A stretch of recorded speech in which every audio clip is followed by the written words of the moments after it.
ঘাঁটিগুলোতে সেনার সংখ্যা বৃদ্ধি করেছে রাওয়ালপিন্ডির সেনা কর্তৃপক্ষ। পাকিস্তানের এক নিরপেক্ষ কর্মকর্তা আল জাজিরাকে বলেছেন, আমরা উচ্চ পর্যায়ের সতর্কতা বজায় রেখেছি। কেউ যেন ভারতীয়দের মতো আমাদের উপস্থিতি নিয়ে অতিরঞ্জিত হাইপ তৈরি না করে, সেটাই আমাদের লক্ষ্য। মঙ্গলবার বিকেলে কাশ্মীরের বেহেলগামে হামলায় ২-৬ জন পর্যটক নিহত হওয়ার ঘটনার জন্য পাকিস্তানকে দোষারোপ করেছে ভারত। শুক্রবার পাকিস্তানের পার্লামেন্টের উচ্চকক্ষ সিনেটে এই বিষয়ে সর্বসম্মতভাবে একটি প্রস্তাব পাস হয়েছে।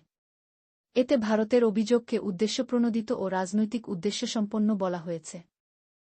এই ঘটনার প্রেক্ষিতে ভারতের অভিযোগকে আন্তর্জাতিক ও রাজনৈতিক উদ্দেশ্যপ্রণোদিত হিসেবে ব্যাখ্যা করে জানানো হয়েছে, এটি ভারতীয় অভ্যন্তরীণ রাজনীতির অংশ।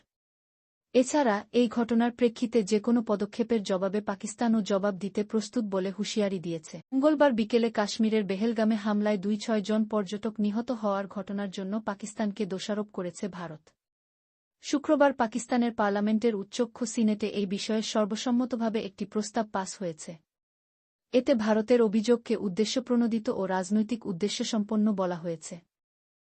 এই ঘটনার প্রেক্ষিতে ভারতের অভিযোগকে আন্তর্জাতিক ও রাজনৈতিক উদ্দেশ্যপ্রণোদিত হিসেবে ব্যাখ্যা করে জানানো হয়েছে, এটি ভারতীয় অভ্যন্তরীণ রাজনীতির অংশ।